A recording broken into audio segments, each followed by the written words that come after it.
Welcome. And this is your reading. Be open-minded po, hindi po halos lahat makaresonate, kaya piliin niyo na lamang.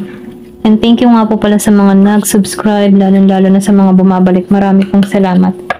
Give me the message for Libra. Meron ka dito insecurity. So, nakikita ko dito yung iba sa inyo. Merong kinakaharap na insecurity or meron taong na insecure sa'yo, okay? Gusto nitong saktan ka or nakakaramdam to ng inggit, pwedeng nagkakaroon ka ng paglago sa buhay mo, pagbabago, or pwede rin sabihin na nagiging maayos ang takbo ng buhay mo. So, nakikitaan ko rin dito yung iba sa inyo, merong pupuntahan or merong invitation, okay? May makaka-receive ka ng invitation dito. Sa iba, pwedeng meron kang pupuntahang event, okay? And then, nakikitaan ko rin dito yung pagbabago. So, meron ditong new beginning sa'yo. Ito rin nakita ko. Nakikita ko dito yung iba sa inyo matagal na meron kang iniiwasan. Yung iba sa inyo hindi halos lahat. Meron kang iniwasan or pwede rin sabihin nakaramdam ka ng kadalamhatian dito sa completion. So, ngayon, nafe-feel ko dito na inilayo mo muna yung sarili mo or nag-isolate ka, okay? Kasi nakaramdam ka dito ng pagsubok dito sa completion. May iba sa inyo meron ditong mahal sa buhay na nawala na napaka-importante sa buhay mo. Okay? Ito lang nakita ko kaya ka nag-isolate dito. Give me more information. Then nakita ko rin dito yung iba sa inyo. Meron dito against sa'yo, meron taong galit sa'yo dito sa insecurity o complacency. Meron ditong tao na maybe may nag-intention sa'yo dito ng masama, okay, dito sa insecurity. Kasi kung makikita mo dito sa completion ng complacency, may pagluha. Yung iba sa inyo lumuha.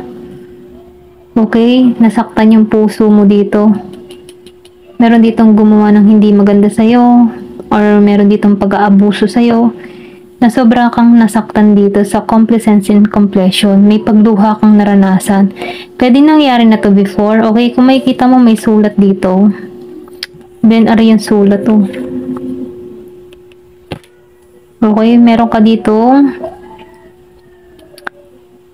tinanggalan or meron ka ditong tao na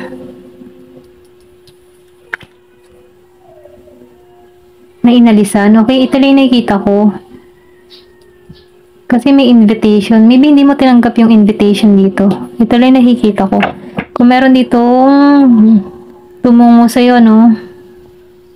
Or meron ditong nagpapahig ng kanyang nararamdaman. Pero nakikita ko dito hindi mo na-receive yung invitation eh. May pagluha, may nawala. Ito lang yung nakikita ko. Pwedeng may nangyari dito. Kaya yung iba sa inyo, no? Hindi halos lahat sa part na to. Meron ako nakikita dito na impatient. So, yung iba sa inyo, sinasabihan ka din dito na huwag kang masyado yung ibang tipo na nagmamadali, okay? Be patient. Sinasabihan ka dito, no? Kung meron kang gustong mangyari, makreate sa buhay mo, or gusto mong lumago, sinasabihan ka dito, be patient. Kasi merong tamang timing para sa paglago mo, sa pag-unlad mo, okay? Para makamit mo yung mga blessing na gusto mo, yung mga pangarap mo. Meron dyang patient. Meron dyang parating. Be patient ka lang, okay? Ito lang yung mensahe. Give me more information. Kasi nafe-feel ko dito may pagkakalob sa'yo na maganda eh. Okay? Ito lang yung nafe-feel ko. Kaya ka masyadong sinubok dito eh dahil meron ipagkakalob sa'yo na maganda. Ayan. Give me more information. Yung matipong may nawala man sa'yo, merong parating sa buhay mo. Ayan. Give me more information. Ano pa yung mensahe? Balance. Patungo sa'yo yung balance eh. Hindi ka man nahihirapan sa sitwasyon, sa problema. Kung may kinakarap ka man, Soulmate, okay. Sa tingin ko yung iba sa inyo, may nawala kang mahal sa buhay or boyfriend, ganyan, asawa, byuda, ganyan. Yung iba naging byuda. So, ngayon, nakikita ko dito na may parating sa'yo. Okay? Pwedeng new person to, ma-track mo yung yung soulmate mo dito. Okay? Kasi nag-isolate ka eh. Give me more information. Nakikita ko dito yung iba sa inyo, inabando na. Pero yung nakikita ko, hindi halos lahat ha. So, yung iba naman, nagpaka-busy na lang dito. Yung iba, mayroong magandang balitang parating. And then, nakikita ko rin dito yung pagka-busy mo sa workaholic, ano. Pwedeng sabihin, dun ka na nagtuon kaysa pansinin mo itong mga nararamdaman mo. Sa pain na nararamdaman mo. Kasi meron ditong nasaktan. Ito lang yung nakikita ko. Hindi halos lahat sa part na to. Yung iba sa inyo, nasaktan ng labis. Kaya nagtuon ka dito sa pagtatrabaho, ganyan. Doon mo na lang binuhos yung attention mo. Gusto mo magkaroon ng, or makreate ng bago, okay? Page of Wands. So, nakita ko rin dito, no, may patungo sa'yo. May pagbabagong parating sa'yo, may paglago. Yung iba sa inyo, soulmate ay may emperor energy, okay? May authority. Kung nasaktan ka before, or pinloko ka man dito, malabis kang nasaktan, merong parating sa'yong soulmate mo na babalansi sa'yo, okay?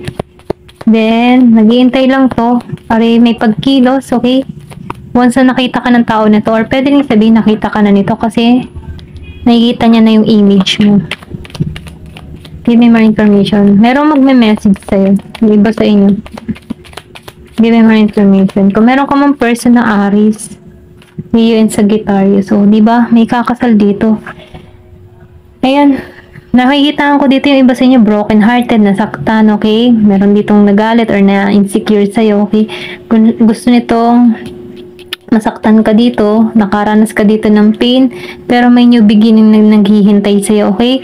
Then, nakikita ko rin dito, be patient ka lang, huwag ka masyadong magmadali. Enjoy mo muna, okay? Huwag ka, yung ba tipong nasaktan ka, pero huwag ka muna magpalit. Hayaan mo muna yung puso mo na maghilom dito. Be patient, kasi pagkakalob sa yung tamang tao. Ano mo tong soulmate mo. Ito lang yung mensahe. Magiging balanse ka, and then nakikita ko rin dito yung passion, okay? May pagkakaisa sa bawat isa. And then nakikita ko rin dito na naghihintay lang to ng timing, or pwedeng sabihin hindi mo pa to nakikilala. Pwedeng ipakilala to, okay? Ito na nakikita ko, new person. And then nakikita ko rin dito yung 1111, kung madalas mo makita yung 1111, 222, calling to sa'yo. Nakikita ko dito yung union, marriage, patungo sa'yo. Kasi emperor na to eh. Good father, okay? Give me more information. Magiging itong mabuting ama sa magiging anak mo, okay? Lover, lumabas ang lover. Dito ka patungo, okay? Ito yung para sa'yo. The emperor, ayan. Emperor yung patungo sa'yo. Magmamahal sa'yo ng totoo. Ayan, meron din Gemini na patungo sa'yo. Kumbaga, ito yung divinely guided patungo sa'yo. Ito lang yung nakikita ko. Ito yung dadalhin sa'yo. Kung nasasaktan ka man, may ipagkakalob sa'yo na higit dun sa person mong nawala sa'yo. Ito lang yung nakikita ko. Kasi pagkakalob sa'yo itong taong ito. Ayan. Kung naghahanap ka man ng love life, ano? Ayan, may soulmate na patungo sa'yo. Huwag ka magmadali. Sinasabihan ka dito. Maybe yung iba sa inyo, nakatuon na lang muna sa trabaho. Ayan. Nakikita ko rin dito na may pag-collaborate ito sa'yo, okay? Kumbaga itong tao na to ay may hatid na business proposal. Ayan. May patungo sa'yo. Ito lang yung nakikita ko. Tingnan natin dito sa isang card. Give me the message. Ano pa yung mensahe? Pero meron din mga naiinggit sa iyo. Kaya ingat ka na lang din sa pagkakatiwalaan mo. Hindi talaga maiiwasan na meron naiinggit. Ayan. So, Will, nasa iyo yung, kumaga yung kapalaran hawak mo. Okay? Give me more information. Victory. Tagumpay ka dito. Ayan. Meron kang tagumpay, happiness, renewal na parating sa'yo. So, may magaganap ngayong October. Pwedeng ipinanganak to ng October. Ito lang nakikita ko. Yung iba sa inyo, meron kang person na parating na October. Pwede ipinanganak ng October. Career. So, ikaw, workaholic ka eh. Mas nakatuon ka ngayon sa karera mo sa buhay. Ayan. Lion. So, ito yung taong ito, no? May pagkilos to. Lion, Emperor. So, may pagka-boss. Boss type to. Ito lang yung nakikita ko. Pero ganun pa man, ano? Iwasan mo din yung mga taong arugante. Kung maaari, ano? Kung meron ka ditong na-encuentro na maputak, ganyan. Iwas-iwasan mo na kasi hatid lang to na gulo sa buhay mo, okay? Meron dito, Year of the Rooster. Wow, creepy mga anak dito. Ito na yung mensahe. Kasi meron dito, ikakasal eh. Pwede ito yung maging ama ng magiging anak mo. Ito lang yung mensahe. Ito lang yung mensahe ha. Lumabas ang creep. Meron dito magbubuntis. Or pwede rin sabihin, humihiling ka ng baby. Ayan, ipagkakalob na sa'yo. Ayan. Tumalsik. Meron ditong shark. So, take care ka na lang yung iba sa inyo.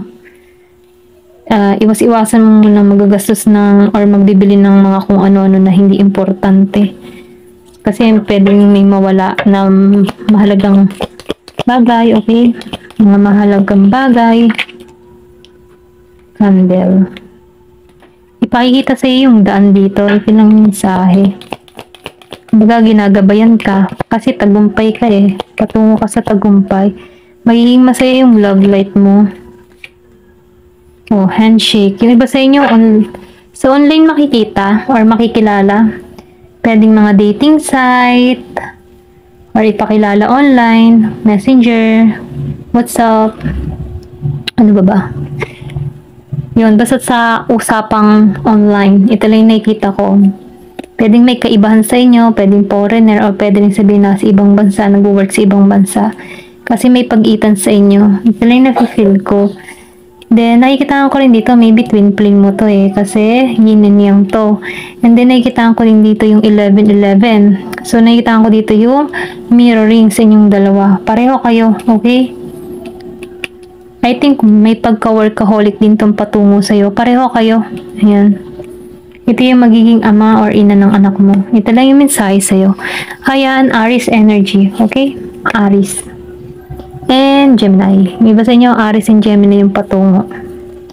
Okay? Ayan, hanggang dito na lang po. Thank you for watching and love and peace.